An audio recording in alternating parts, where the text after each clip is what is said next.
Salam saudara-saudara, haleluya, penonton setia, subscribe yang mulia. Terima kasih.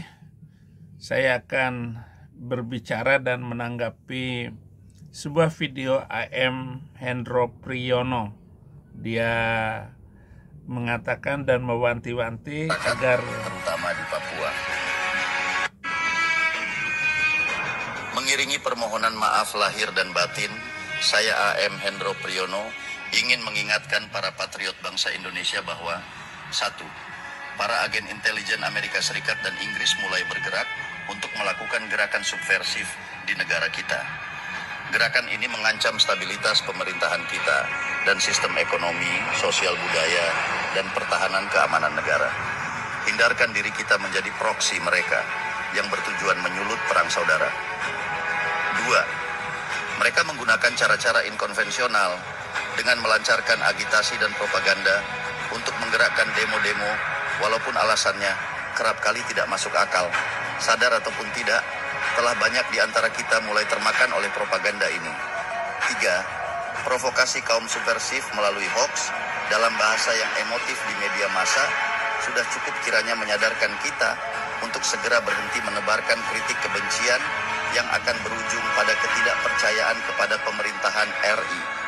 4. Mereka sedang berusaha menghasut terjadinya revolusi sosial untuk menggantikan sistem yang kita anut sejak reformasi 1998 dengan sistem yang baru.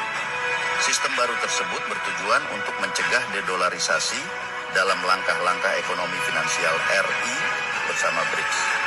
5. Semakin jelas terdapat manipulasi gerakan hak asasi manusia dengan suatu langkah pura-pura menghancurkan ketidakadilan dalam masyarakat, terutama di Papua. ya Pak AM Hendro Priyono, Bapak adalah orang yang sangat luar biasa menguasai dan memahami, bahkan Bapak dipercaya oleh negara menjadi kepala BIN terlama. Dan Bapak 2 kali ke Az-Zaitun, dan setiap Bapak datang saya di luar, selalu ada di luar. Karena memang dihindarkan bertemu dengan saya karena saya harus tugas ke Riau. Ketika Bapak datang, saya punya tugas yang lebih besar lagi dari Az-Zaitun, dari pesantren besar itu, untuk sebuah misi yang lebih besar lagi. Dan kita punya lobi-lobi saya kepada Bupati waktu itu mendapat tanah 6.000 hektar untuk Az-Zaitun. Bapak Hendro Priyono, Bapak luar biasa bahwa intelijen Amerika dan Inggris sudah masuk ke tengah-tengah bangsa ini dan untuk merusak sendi-sendi kehidupan ekonomi dan politik. Tetapi Bapak harus tahu bahwa ada sesuatu gerakan yang Bapak tidak masukin di dalam narasi Bapak, dan ini narasi sangat logis sekali. Agama kalau sudah merasuki orang, lebih-lebih kalau agama itu sifatnya sangat emosional, dan tentu Bapak tidak setuju dengan saya bahwa kerasukan agama itu lebih parah dari gerakan-gerakan apapun yang mempengaruhi sebuah eksalasi kehidupan sebuah bangsa, dan akan menjadi sangat rawan di dalam membangun bangsa yang hebat ke depan.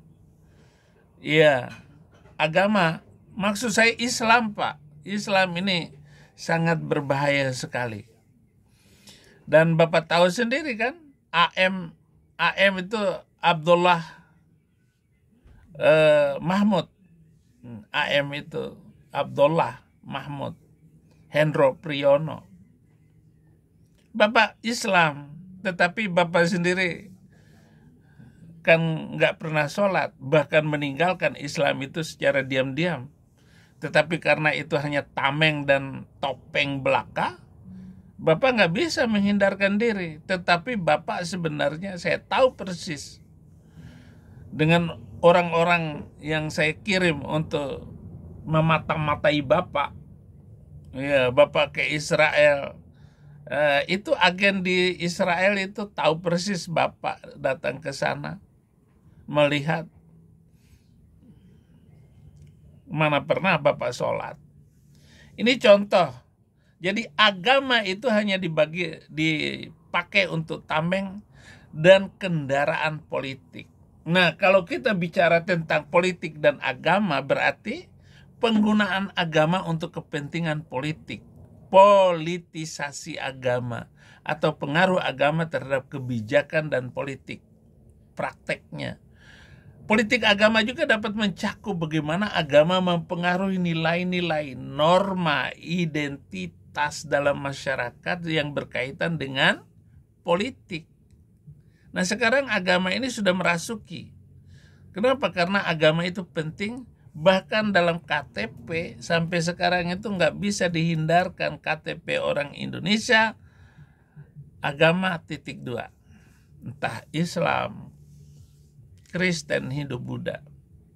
Jadi KTP Indonesia belum bisa hilang daripada identitas agama.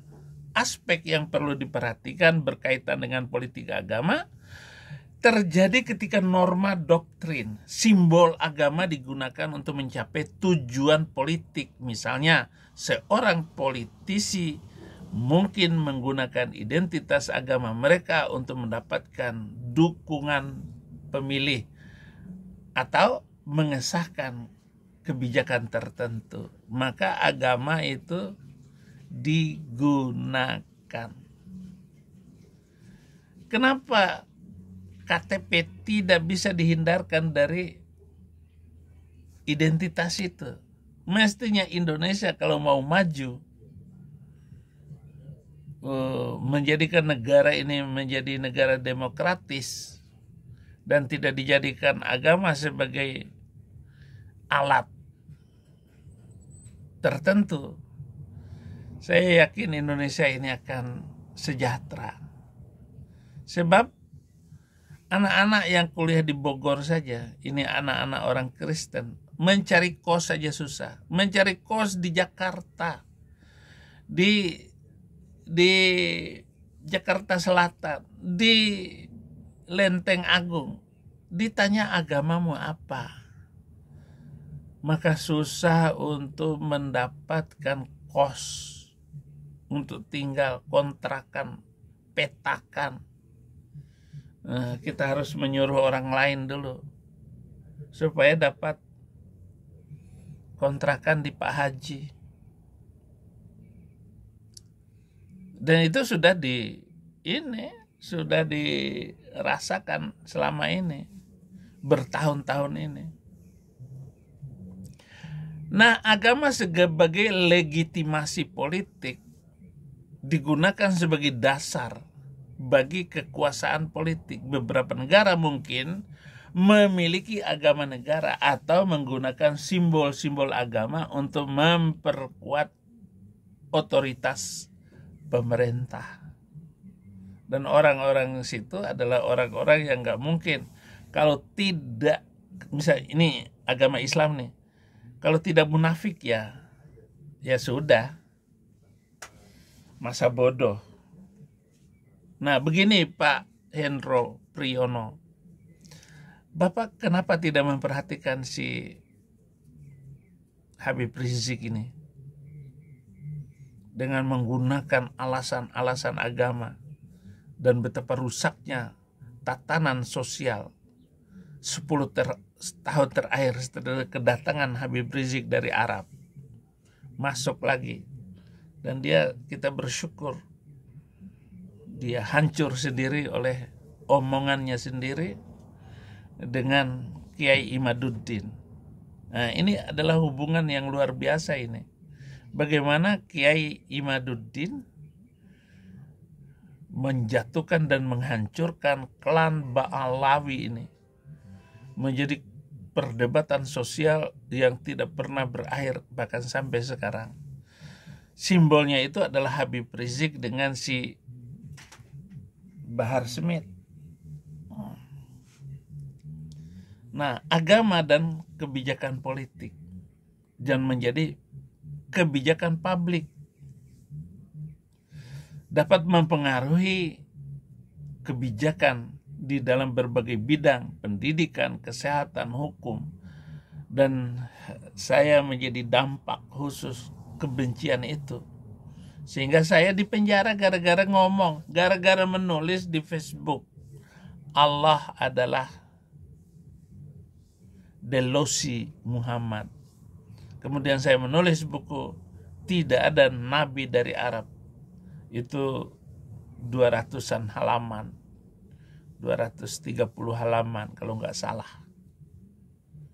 Itu buku yang menjadikan saya ya harus ditangkap dengan kebijakan, dengan pernyataan-pernyataan saya dan kajian yang mendalam yang mempengaruhi juga sosial kemasyarakatan di dalam khusus hukum.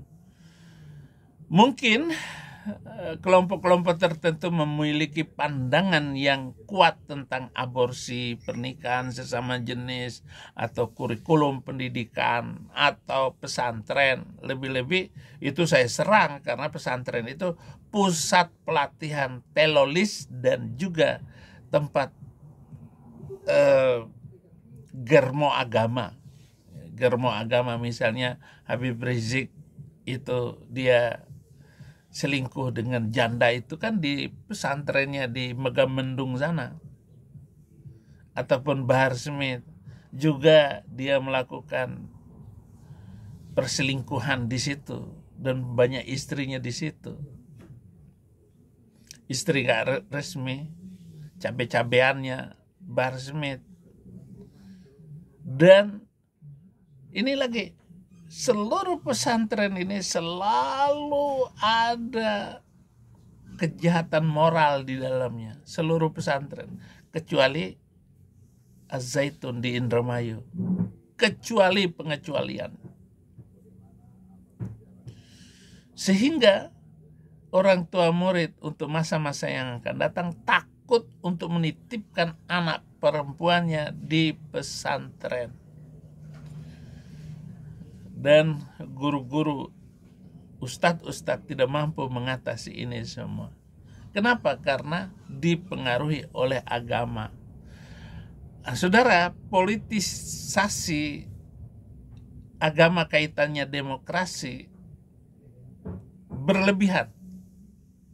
Dan dapat kita lihat dampak negatif pada demokrasi ketika identitas agama menjadi faktor utama dalam politik isu-isu penting lainnya seperti kebijakan publik, tata kelola pemerintah dan bisa terabaikan.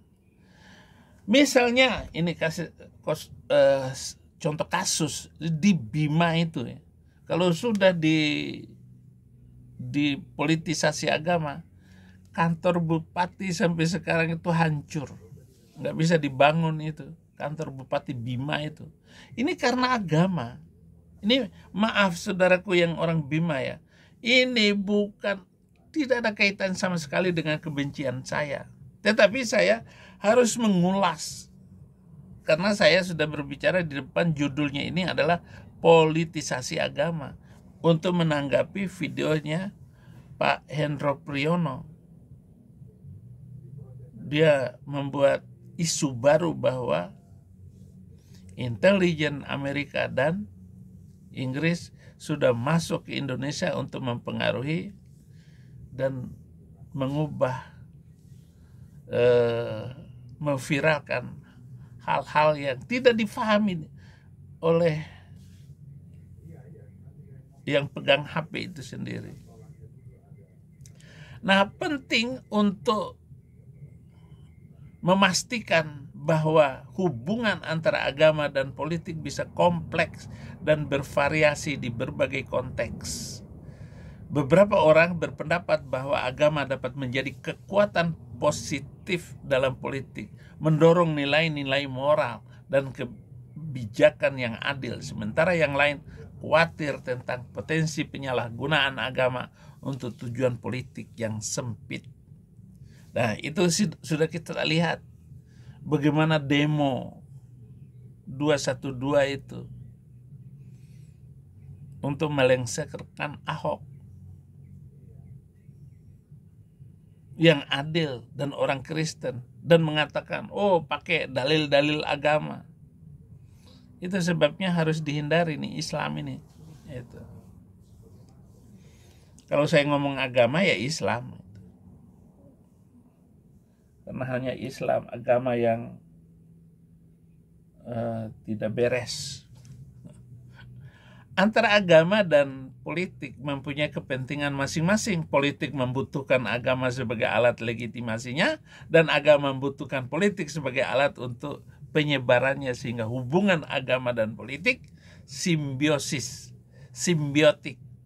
seperti manuver politik yang dilakukan oleh Joko Widodo ketika pemilih 2009, sebuah hal yang bisa dibilang sangat menarik, mengingat saat itu Jokowi capresnya adalah